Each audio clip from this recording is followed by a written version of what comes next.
সকালে ঘুম থেকে উঠে আমি সবার আগে চলে এসেছি আমার গাছগুলো দেখতে। তো কালকে আমি এখানে মরিচের চারা রোপণ করেছিলাম, তো সেগুলোই দেখতে এসেছি।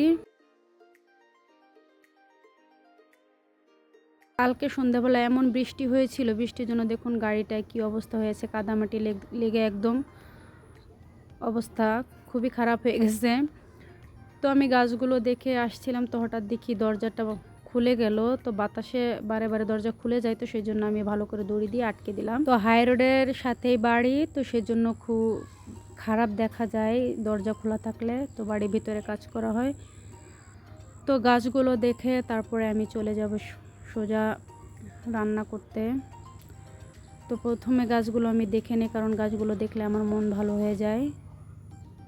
তো আজকে ভাবছি আমি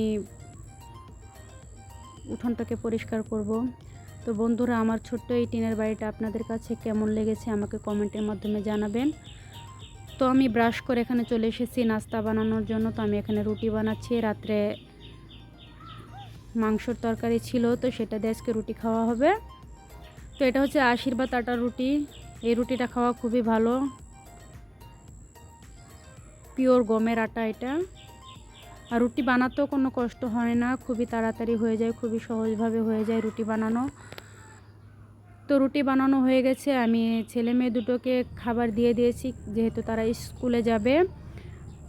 তো ভিজে কাপড়গুলো ছিল, তো আমি ভিজে কাপড়গুলো মেলে দিলাম। ইতিমধ্যে আমার ছেলে নাস্তা খেয়ে রেডিও হয়ে গেছে, তাকে রেডি করিয়ে দিলাম, এখন সে স্কুলে রওনা দেবে। তো গাড়ি দিয়ে যাওয়ার কথা ছিল, তো এখানে অনেক কাদা লেগে আছে, মানে অনেক কাদা হয়েছে, প্রচুর বৃষ্টি হয়েছিল। তো বন্ধুরা, যেহেতু মেন রোডের লগে আমাদের বাড়ি, মানে মেন রোডের সাথে, তো গাড়ি প্রচুর আওয়া যাওয়া করে। তো গাড়ির সাউন্ড আসলে কিছু মনে করবেন না, একটু মানিয়ে নিন প্লিজ। তো দেখুন বাচ্চা স্কুলে চলে যাচ্ছে, হাই রোডে উঠে তারপরে গাড়ি তুলবে, কারণ এখানে অনেকটা কাদা ছিল। তো ওদেরকে স্কুলে পাঠিয়ে দিয়ে এসে আমি বাড়িতে যাবতীয় কাজ করব, মানে অনেক কাজ আছে আরও, সেই কাজগুলো সেরে তারপরে আমি রান্না করব। তো আজকে কারেন্টও নেই, সকাল থেকে কারেন্ট নেই। তো কারেন্ট না থাকায় কিছু করতেও পারছি না, যেহেতু কলে আমাদের প্রচুর পরিমাণে আয়রন।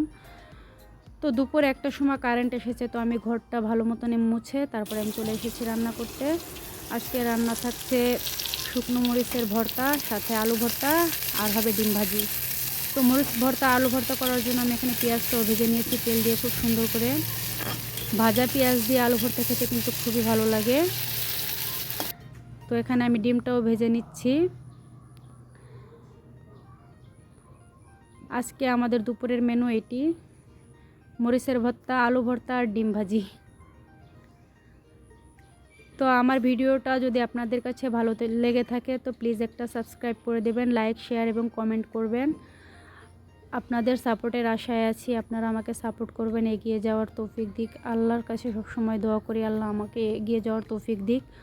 আর তোমাদের কাছেও আমার দোয়া রইল, মানে দোয়া চাই তোমাদের কাছে আমি।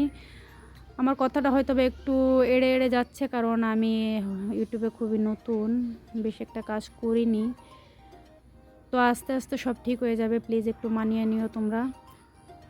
তো আজকের মতো এ পর্যন্তই, আল্লাহ হাফেজ।